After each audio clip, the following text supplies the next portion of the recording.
શું ડિફરન્સ છે ખ્યાલ આવે? અત્યારે વેદાંત બ્રહ્મજ્ઞાન ચાલે છે એમાં અને આ ઓરિજિનલ પ્રકાશ છે એમાં શું ડિફરન્સ? વેદાંત બ્રહ્મજ્ઞાન એમાં જે હું છું એને પકડી રાખે છે અને પછી બધું સાધન પ્રયાસ કરે એનો અંત આવતો નથી. અને એ તો પહેલેથી જ જે ખોટો હું છે જ નહીં.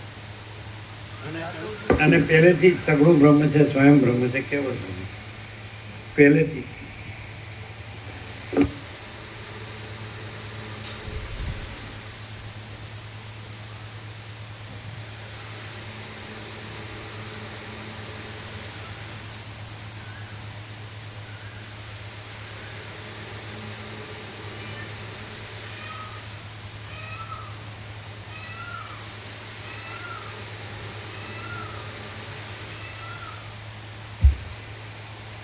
જગતના કારણરૂપ એવી માયાથી યુક્ત તે ચૈતન્યમાં જે ચંચળ સ્પંદ શક્તિ રહેલી છે તે જગતના આડંબરરૂપ માનસી શક્તિ છે એમ તમે સમજો. વાયુની સત્તા વિના સ્પંદ તથા અસ્પંદની સત્તા નથી, તેવી રીતે ચંચળતારૂપી સ્પંદ વિના ચિત્તની સત્તા નથી. ચિત્તની સત્તા વિના સ્પંદ અસ્પંદની સત્તા નથી. જેમ વાયુની સત્તા વિના સ્પંદ અસ્પંદની સત્તા નથી, એમ ચિત્તની સત્તા વિના સ્પંદ અસ્પંદની સત્તા નથી. એમાં ઉલટું લખ્યું છે. ક્લિયર થાય? અધિષ્ઠાન હોય ને તો એને સત્તા કહેવાય, અધ્યસ્થને સત્તા ન કહેવાય. એટલે વાયુ છે એ અધિષ્ઠાન છે અને સ્પંદ અસ્પંદ અધ્યસ્થ છે, કલ્પિત છે. તો એવી રીતે ચિત્ત છે અધિષ્ઠાન છે અને સ્પંદ અસ્પંદ કલ્પિત છે, અધ્યસ્થ છે. એટલે ચિત્તની સત્તા વિના સ્પંદ અસ્પંદની સત્તા નથી એમ લેવાય. આ વાંચી જાય ખબર પડે તો શેનો મિસ્ટેક હશે? અનુવાદનો મિસ્ટેક હશે? ન હોય કદાચ. હા,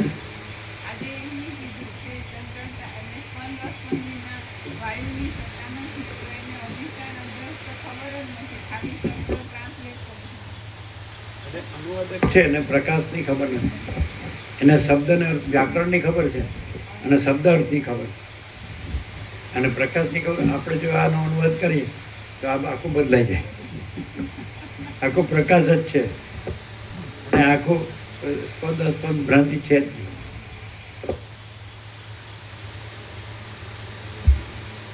વાયુની સત્તા વિના સ્પંદ એમની સમજ લઈ લો. ભાઈ તમારે જે કોઈ અનુકૂળતા ન હોય તો અમને 200 કોપી છાપવાનો સંમતિ આપો તો આ થઈ જાય. એને કહેવાય કિનો પ્રવણ કહેવાનો. એને કહેવાય કે હવે ઘણો સમય જો અમારે તો અખંડ છે.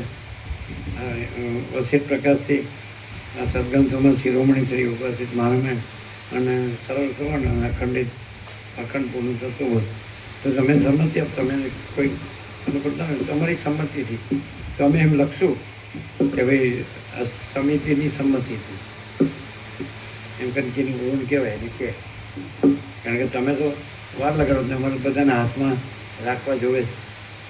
કેમ તો હમણાં થઈ જાય કે વાર લાગે? 2 પાઠ કરતા કેટલા 2 મહિના લાગે? તો આટલી પ્રેક્ટિસ છે. જો હે સો હે, 2 જો હે સો એ છાપવા છે. સમજો? આ તો 2 મહિના અમે તો એમને કીધું.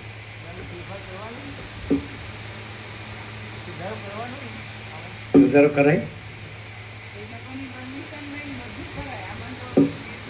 એ લોકોને જ્યારે એમ બતાડ્યું જો હે સો તો પછી એમણે એમના જે હતા એને પૂછ્યું છે અનુવાદ તો કે બરાબર છે એમ કીધું. આ લોકોએ એને ટાળ્યું.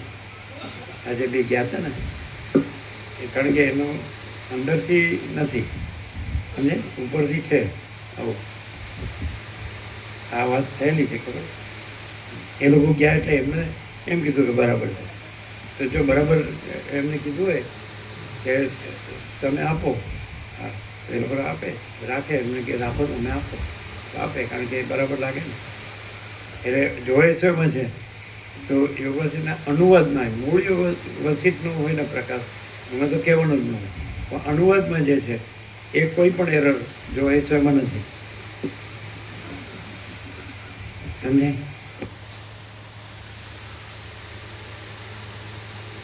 આગળ પેલો અનુવાદ કરે ને અને સંસ્કૃતમાં તો કેવું હોય આગળ પાછળ ક્રિયાપદ હોય ને એવું નથી. એવું એ વસ્તુ અલગ થઈ. ક્રિયાપદ આગળ હોય, ગુજરાતીમાં હિન્દીમાં પાછળ હોય, એ વસ્તુ અલગ થઈ.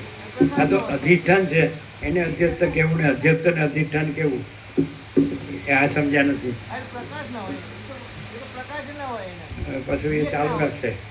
એટલે આ વાત થઈ છે. આનું ચાલુ રાખશે. અહીં બેસીને બધાને શાંતિ આપો, અમે નીચે બેસી જઈએ. આવું બધું કર્યા કરો તો બધા ઉઠી નાસી જાય નહીં, આવે જ નહીં. એમ આજે જીતુ મહારાજ છે, પ્રકાશ કરવાના છે અને શાંતિ કરવાના છે.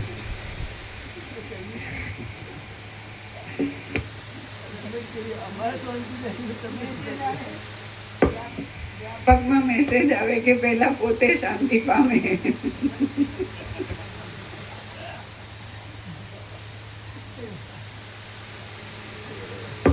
ના ના, એમ કે એ સારું છે કે જીતુ મહારાજ છે એ નેટ પ્રેક્ટિસ કરવા માંડ્યા છે.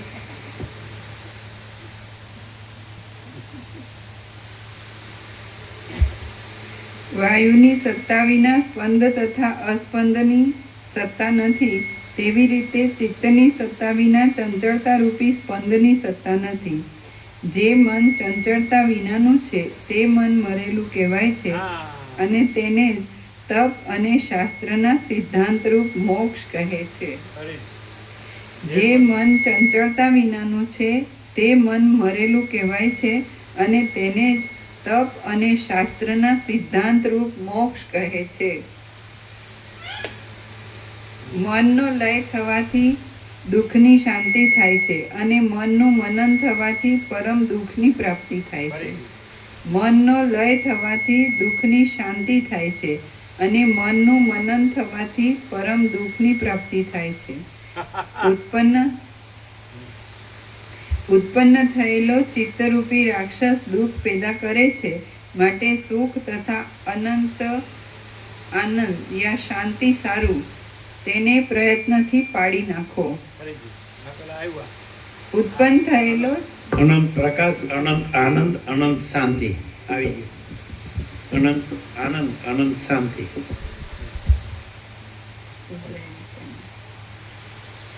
ઉત્પન્ન થયેલો ચિત્તરૂપી રાક્ષસ દુઃખ પેદા કરે છે, માટે સુખ તથા અનંત આનંદ યા શાંતિ સારું તેને પ્રયત્નથી પાડી નાખો. હે રામ, મનની ચંચળતા છે તેને જ વાસનારૂપી અવિદ્યા કહે છે, માટે તેનો વિચાર કરીને નાશ કરો. એટલે અવિદ્યા, વાસના, ચિત્ત, અહમ, જગત છે જ નહીં. છે ને? અવિદ્યા, વાસના, ચિત્ત, અહમ, જગત છે જ નહીં. એટલે જે અવિદ્યા એ જ વાસના, એ જ ચિત્ત, એ જ અહમ, એ જ જગત. ક્રમ નથી, પણ એટ એ ટાઈમ, એકી વખતે આ બધું એકી વખતે પરબ્રહ્મ છે અને એકી વખતે દ્વૈત ભ્રાંતિ નથી. એમ એટલે પછી એમાં દેશકાળને બધું સાપેક્ષતા લાવવાની જરૂર નહીં. સમજાય? વ્યક્તિ સમર્થિ સાપેક્ષતા લાવવાની જરૂર નહીં. કારણ કાર્ય સાપેક્ષતા લાવવાની જરૂર નહીં. સમજાય? કારણ કે જો હે તો હે, જે છે તે છે, તો પરબ્રહ્મ છે, તો પરબ્રહ્મ જે છે તે છે અને દ્વૈત ભ્રાંતિ જે નથી તે છે જ નહીં. છે જ તું. જો હવે આ શબ્દો છે એ પ્રકાશ છે, એ શબ્દાન્વિત થાય છે, તો એને ખાલી શબ્દોથી જો જાણે, જોવે તો ન ખબર પડે.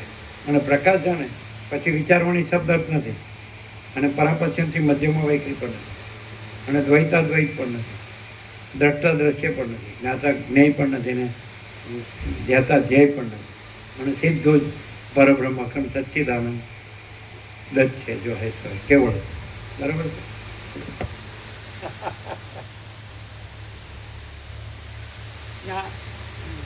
બળદેવ પ્રભુ કીધું હતું શનિવારે આવો છે એટલે તાળપત્રી બાંધવા આવ્યા છે, આ પ્રકાશમાં જ નથી આવ્યા. એટલે આ લાભ ન ગણાય. પેલું થશે કે ભાઈ હું કામ માટે આવ્યો છું અને કામ થઈ જાય તો ભાઈ થઈ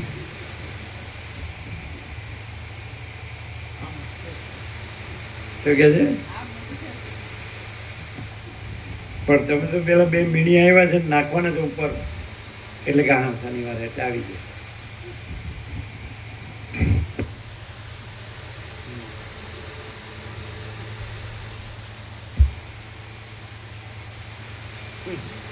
હીરામ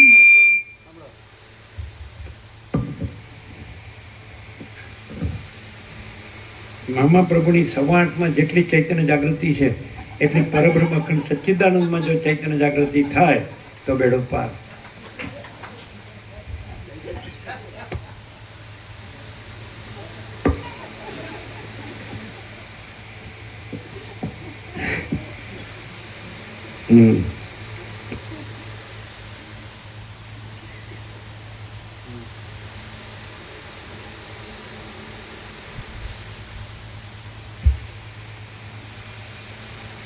હીરામ મનની ચંચળતા છે તેને જ વાસનારૂપી અવિદ્યા કહે છે, માટે તેનો વિચાર કરીને નાશ કરો. બાહ્ય વિષયના અનુસંધાનનો ત્યાગ કરવાથી જ્યારે અંતરમાં ચિત્તની સત્તાવાળી અવિદ્યારૂપી વાસનાનો લય થાય છે ત્યારે પરમ કલ્યાણની પ્રાપ્તિ થાય છે. બાહ્ય વિષયના અનુસંધાનનો ત્યાગ કરવાથી જ્યારે અંતરમાં ચિત્તની સત્તાવાળી અવિદ્યારૂપી વાસનાનો લય થાય છે ત્યારે પરમ કલ્યાણની પ્રાપ્તિ થાય છે. હે રામ, સત તથા અસત અને ચૈતન્ય તથા જડપણું એ બેના અનુસંધાન રૂપ મધ્ય ભાગને મન કહે છે. જડ વસ્તુના અનુસંધાનથી શીખીએ તો કેવું આવે, કોઈ દિવસ વિચારે વગર આવે, પ્રકાશ સીધો આવે, અને કોઈ પણ સાપેક્ષતા વગર આવે, અને કોઈ પણ નિર્ભરતા વગર આવે. સમજે છે? સ્વયં પ્રકાશ. તો મનને સત અસત બેની વચ્ચે કીધું. સમજાય? એકચ્યુઅલી મન છે, સમજે છે, એ એનાથી સત અસત દ્વૈત ભ્રાંતિ છે, એ રીતે લેવાય. સત અસત ભ્રાંતિ વચ્ચે મન છે એમ નહીં. સમજે છે? મન છે એ પોતે જ સત અસત ભ્રાંતિરૂપ ભાષે છે એમ લેવાય. 2 વસ્તુ કીધી, સત અસત પણ કીધું અને બીજું પણ છે. જે કંઈ હોય, ઉત્પત્તિ લય હોય કે જ્ઞાન અજ્ઞાન હોય, બધું વચ્ચે નહીં, એ પોતે જ. વચ્ચે નહીં, એ પોતે જ. એટલે આપણે મધ્યમાં એવો શબ્દ લઈએ તો મધ્યમાં છે ને, મધ્યમાં એટલે વચ્ચે વર્ડ ના લેવાય. મધ્યમાં મન છે એવું ન લેવાય. એમાં મન છે અથવા મન એ છે એમ લેવાય. સમજાય? એટલે સંકલ્પ કલ્પના. હે રામ, સત તથા અસત અને ચૈતન્ય તથા જડપણું એ બેના અનુસંધાન રૂપ મધ્ય ભાગને મન કહે છે. એટલે મન જ સત અસત આકારે ભાષે છે, મન જ ચૈતન્ય જળ આકારે ભાષે છે. સમજે? પણ એકચ્યુઅલી ચૈતન્ય છે અને મન નથી. સત છે ને અસત નથી. ચૈતન્ય છે ને જળ નથી, અને સત છે ને અસત નથી, એટલે મન નથી. અને દ્વૈત ભ્રાંતિથી ચૈતન્ય મન ભાષે. ચૈતન્ય જ છે અને મન જળ અને બરફ. સમજાય? તો ચૈતન્ય જ છે, એ મન છે તો બરફ આકાર છે, તો જળ નિરાકાર છે, તો નિરાકાર ચૈતન્ય મન આકારે ભાષે છે. સમજાય? અને મન આકારને લીધે ચૈતન્યમાં જ સત અસત અને ચૈતન્ય જળ એવો ભેદભ્રમ ભાષે છે. પણ કેવળ ચૈતન્યનું કેવળપણું છે, અખંડ ચૈતન્ય છે, અને એમાં મન આકાર છે જ નહીં, એ નિરાકાર છે. અનંત નિરાકાર પરબ્રહ્મ આકાશ પ્રકાશ. તો એમાં આકાર છે જ નહીં, એટલે મન એવો આકાર છે જ નહીં. એટલે પછી મન એવા આકારથી જે ચૈતન્ય નિરાકાર ચૈતન્યમાં, અખંડ ચૈતન્યમાં જે સત અસત કે દ્વૈત અદ્વૈત ભાષે છે, તો એ મનના આકારનો જે ભ્રમ છે એને લીધે ભાષે છે. પણ અનંત નિરાકાર પરબ્રહ્મ આકાશ પ્રકાશ છે, એટલે મન આકાર નથી. એટલે પછી મન આકારને લીધે પરબ્રહ્મમાં સત અસત દ્વૈત અદ્વૈત ભાષે, પણ મન આકાર નથી, એટલે સત અસત એવું નથી, સત છે. અને સ્થિર ચૈતન્ય જળ નથી, ચૈતન્ય છે. દ્વૈતાદ્વૈત નથી, અદ્વૈત છે એ રીતે. અને પરબ્રહ્મ જ છે અને મન નથી. જળ જ છે નિરાકાર અને બરફ આકાર નથી. એમ ચૈતન્ય છે નિરાકાર એટલે નિરંજન પરમાકાશ, નિરંજન નિરાકાર નિર્વિકાર.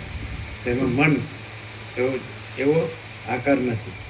એ આકારને લીધે એ નિરાકાર ચૈતન્યમાં અસત અસત જળ ચૈતન્ય જળ એવો ભેદભ્રમ ભાષે છે. પણ એ નથી એટલે ભેદભ્રમ નથી અને અખંડ ચૈતન્ય છે.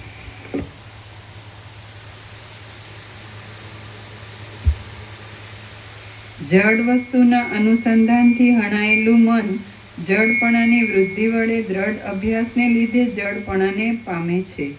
તે જ વિવેકના અનુસંધાનથી ચૈતન્યના અંશથી તે મન દ્રઢ અભ્યાસને લીધે ચૈતન્યપણાને પામે છે.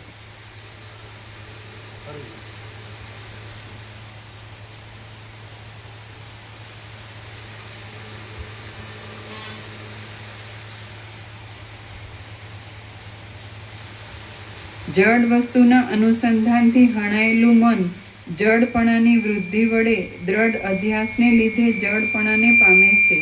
તે જ વિવેકના અનુસંધાનથી ચૈતન્યના અંશથી તે મન દ્રઢ અભ્યાસને લીધે ચૈતન્યપણાને પામે છે. એટલે અજ્ઞાન અને જ્ઞાન, અવિવેક ને વિવેક, અવિચાર ને વિચાર. તો અવિચારથી અધ્યાસ એટલે ભ્રાંતિ, એટલે ભ્રાંતિથી ચૈતન્ય મન આકારે પાસે છે, જળ આકારે પાસે. અને જ્ઞાનથી એ જળ ભ્રાંતિ છે મન, તો ત્યાં ચૈતન્ય આકારે. એટલે નિરાકાર જળ છે તો એ હિમથી બરફ આકારે ભાસે છે. અને બરફ આકાર છે સૂર્યના પ્રકાશથી તેજથી ઓગળી જાય એટલે નિરાકાર જળ ભાસે છે એવું. એટલે સૂર્યપ્રકાશ છે એ જ્ઞાન છે અને જે ઠંડી છે હિમ તો એ અજ્ઞાન.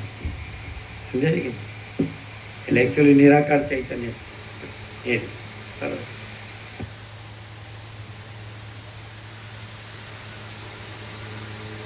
પુરુષાર્થના પ્રયત્નથી મન જે વસ્તુમાં પડે છે તે વસ્તુને તે પામે છે અને અભ્યાસથી તે વસ્તુરૂપ મન થાય છે.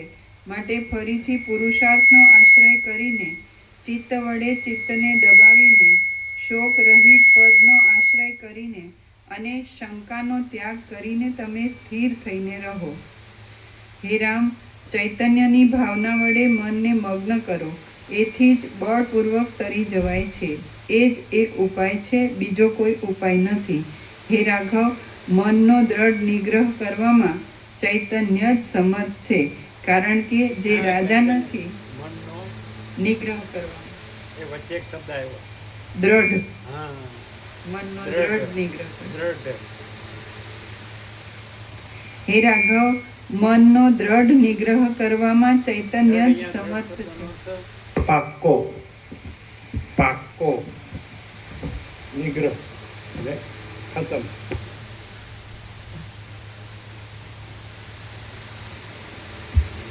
હે રાઘવ, મનનો દ્રઢ નિગ્રહ કરવામાં ચૈતન્ય જ સમર્થ છે, કારણ કે જે રાજા નથી તે બીજા રાજાને કેમ શિક્ષા કરી શકે? સંસાર રૂપી સાગરના વેગ રાજા નથી એટલે મન નો પોતાનો સત્તા પ્રકાશ નથી તો બીજો નહીં, જે કેવળ સ્વરૂપ છે એ પરબ્રહ્મ અખંડ સચ્ચિદાનંદ, તો કેવળ સ્વરૂપનો જે સત્તા પ્રકાશ છે, મૂળ સત્તા પ્રકાશ છે, તો સત્તા પ્રકાશ વગરનું મન, સમજે છે, સત્તા પ્રકાશ વાળા પરબ્રહ્મ અખંડ સચ્ચિદાનંદનો કેવી રીતે નિગ્રહ કરી શકે એમ. પણ સત્તા પ્રકાશ વાળું પરબ્રહ્મ સત્તા પ્રકાશ વાળા વગરના મનનો નિગ્રહ કરી શકે. એટલે આવો સવળો વિવેક થાય તો ખબર પડે ને ક્લિયર થાય. પણ જો અવળો નવો રહે એના મન છે અને હું છું ને જગત છે ને આ પોતે બીજા છે ને પોતાનું બીજાનું છે, આ ધનને ભોગો છે અને આ સુખ છે, તો એટલે સત્તા પ્રકાશ વગરની ભ્રાંતિ છે ન્યા જ રહ્યા કરે તો એ મન ન જીતાય. પણ સત્તા પ્રકાશ પરબ્રહ્મ છે અને મન અસત્તા અપ્રકાશ છે એટલે નિગ્રહ જ છે. એની સત્તા પ્રકાશ છે જ નહીં, માટે છે જ નહીં. જેનો સત્તા પ્રકાશ હોય એ જ છે કહેવાય અને જેનો સત્તા પ્રકાશ ન હોય એ નથી કહેવાય. સતનો અર્થ છે અને અસતનો અર્થ નથી. સત્યમેવ જયતે નાનુત્તમ, સત્યનું જ અસ્તિત્વ છે, અસતનું નહીં. તો પરબ્રહ્મ સત છે અને મન અસત છે, અને મન જ જીવ જગત આકારે પાસે છે, માટે એનું કાર્ય છે એ બધું પણ અસત. અને બીજું કેવી રીતે ઓળખાય? એક જ શબ્દમાં. તો પરબ્રહ્મ છે એ અવિનાશી છે, અને મન છે અને એનું કાર્ય છે એ બધું નાશવંત. એક જ શબ્દમાં. અવિનાશી તું તદ્વિધિ એન સર્વમિદમ તતમ વિનાશમ અવ્યયસ્યાસ્ય ન કશ્ચિત કર્તુમ અર્હતિ.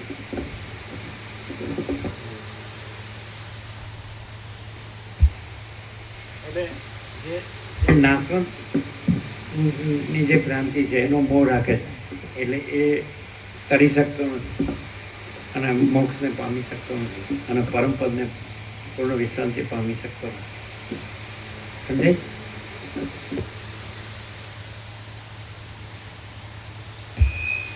આ બધો જે મોહ છે, ધન અને ભોગોનો મોહ છે, એ નાશવંતનો જ મોહ છે. જન્મ પહેલા ક્યાં હતો, મરી ગયા પછી ક્યાં છે? તો વચમાં નથી. એ તો ભ્રાંતિથી હું મારું કરે છે. પણ આ બધું જે આખું અનંત છે, અનંત હે અનંત હે, અનંત મેં અનંત હે, તેમાં ધનને ભોગોની ભ્રાંતિ છે જ નહીં. તો એમાં હું ને મારુંની ભ્રાંતિ છે જ નહીં. નથી એમાં હું મારુંની ભ્રાંતિ તો છે. તો એ તો અનંત પૂર્ણ પરમ ચિદાગ્રસ્ત પરમ શાંતિ જ છે. તો એમાં ધનને ભોગો, રાજ્ય ભોગો લક્ષ્મી છે જ નહીં. તો એમાં હું મારું ભ્રાંતિ ક્યાંથી હોય?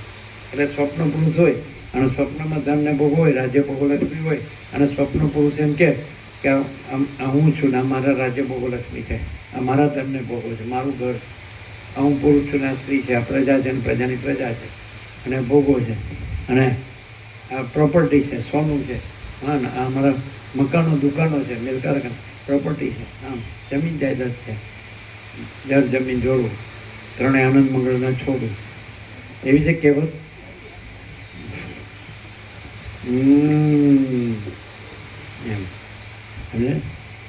એમ સ્વપ્નના સ્ત્રી, સ્વપ્નના પુત્ર, સ્વપ્નનું ઘર, સ્વપ્નના ધન, સ્વપ્નના સોનું, સ્વપ્નની જમીન જાયદાદ, સ્વપ્નની પ્રોપર્ટી અને સ્વપ્નનું માન, એમ અમે આનંદ મંગળ.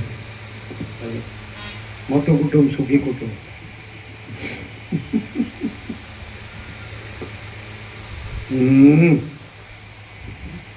પાછું વસીતને શું કે ખબર? વસીતને ખબર ન પડે, એને આ કરેલું નહીં, એને અનુભવ નહીં.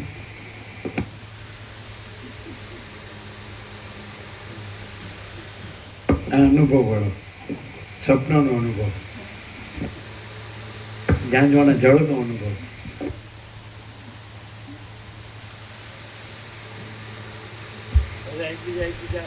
હવે હરખે હરખે મળે એટલે કે મજામાં મજામાં, તમારે સારું જ લાગે, તમારે સારું.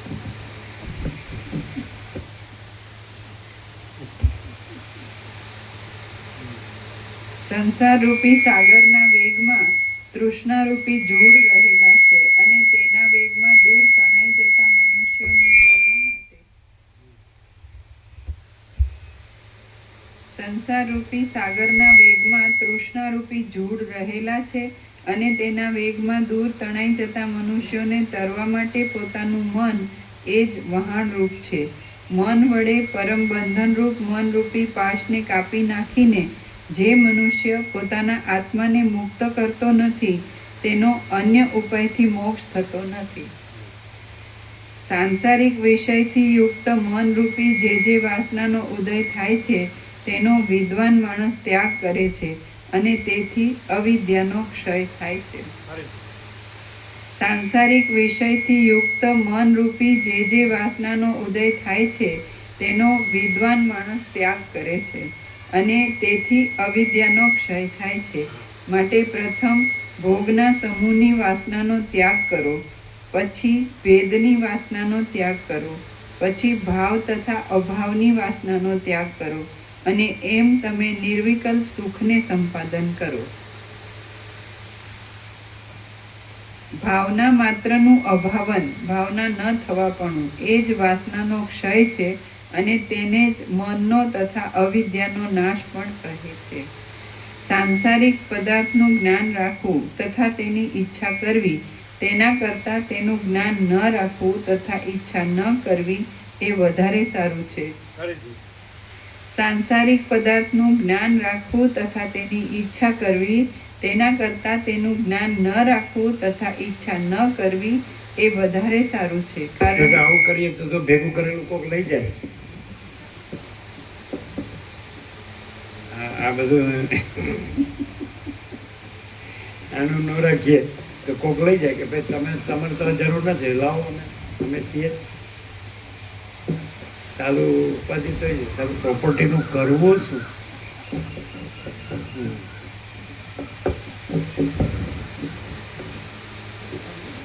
કાંઈ નહીં, જીવતા છીએ ત્યાં સુધી તો ચિંતા કરીએ, પછી મરી ગયા પછી ક્યાં ચિંતા કરવાની?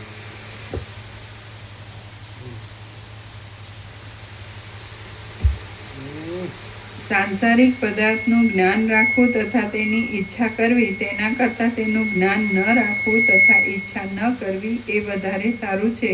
કારણ કે ઈચ્છા કરવાથી દુઃખ ઉત્પન્ન થાય છે તથા ઈચ્છા ન કરવાથી સુખ ઉત્પન્ન થાય છે.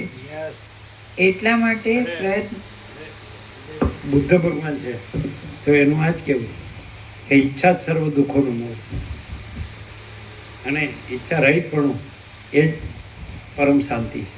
બુદ્ધનું આ ઉપદેશ એનો આખો સારા જ સમજે. એટલે માણસ પણ એને સમજ્યો નથી ને એમાંથી બીજા જુદા જુદા ફાંટા કાઢ્યા. આમ કરું તેમ બુદ્ધે કાંઈ કર્યું નથી. એને કર્યું તો એમાં મળ્યું નથી, પછી એને કરવાનું છોડી દીધું તો શાંત થયા. એને બોધ કહેવાય, નિત્ય શુદ્ધ બોધ રૂપ. એટલે બોધ એટલે પ્રકાશ તો છે જ, એ પ્રકાશ છે જ બોધ છે, અને એ જ શાંતિ છે. અનંત પ્રકાશ, અનંત આનંદ, અનંત શાંતિ. તો એ શાંત થયા. હવે એક વસ્તુ કે ચૈતન્ય જાગૃતિ, જો આ એક આજનો નિત્યનું પ્રકાશ આવ્યું, એ આજે આવ્યું કે ચૈતન્ય જાગૃતિ. તો સ્વપ્નમાં માણસ છે અને સ્વપ્નથી જાગૃતિ. તો જાગ્રત તો એ તો પ્રથમથી છે જ. સ્વપ્ન તો પછી આવ્યું, જાગ્રત ને સ્વપ્ન આવ્યું. અને સ્વપ્ન પૂરો જાગ્રત થતો નથી. જે જાગૃતિ છે એ જે મૂળ જાગ્રત છે એ જ છે. તો ચૈતન્ય જાગૃતિ છે એ મૂળ ચૈતન્ય છે એ જ છે. નહીં ચાલે. સ્વપ્ન તો છે જ નહીં, સ્વપ્ન પુરુષ તો છે જ નહીં. એની વળી અજાગૃતિ કેવી, જાગૃતિ કેવી? અને ચૈતન્ય પોતે તો જાગૃત જ છે, એની વળી જાગૃતિ ને અજાગૃતિ કેવી? એટલે જાગૃત થવું શેને સાપેક્ષ કેવું કીધું કે જે ભ્રાંતિ થઈ છે, સ્વપ્ન ભ્રાંતિ, સ્વપ્ન પુરુષ ભ્રાંતિ, સ્વપ્ન સૃષ્ટિ ભ્રાંતિ, સમજાય છે કે નહીં? તો એ ભ્રાંતિ સાપેક્ષ ભાઈ જાગૃત છે. તો એ જાગૃત છે એ જ જાગૃતિ. જાગૃતિ બીજી થતી નથી, સાક્ષાત્કાર બીજો થતો નથી. સમજાય છે? એ આત્મ સાક્ષાત્કાર. તો આત્મા છે એ સ્વયં પ્રકાશ છે અને પોતાના પ્રકાશથી જણાય છે. એટલે કંઈ નવેસરથી જણાય છે એવું નહીં, એ જણાય જ છે. સમજાય? તો એને જાગૃતિ એટલે સાક્ષાત્કાર થતો નથી, એ જાગૃત છે જ. અવેકંડ કે છે, એ સમજાય કે નહીં? અને એના માટે શબ્દ છે ને બધા અવેકંડ કે છે, અને રિયલાઇઝ નહીં, બીજો એક શબ્દ છે એનલાઇટન, એ બધા શબ્દ છે ને. તો એ થતું નથી, પ્રકાશ છે જ પ્રથમથી. એ પ્રકાશ છે, ચૈતન્ય છે, એ જાગૃતિનો પર્યાય છે. એ જાગૃત કંઈ જાગૃત થતો નથી, જાગૃત તો પહેલેથી છે જ. અને સ્વપ્ન કંઈ થતું નથી, તો ભ્રમ છે. સમજાય કે નહીં? એટલે ચૈતન્ય જાગૃતિ થતી નથી, ચૈતન્ય જાગૃત જ છે. અને ભ્રમ થતો નથી, ભ્રમ છે જ નહીં. એ વાત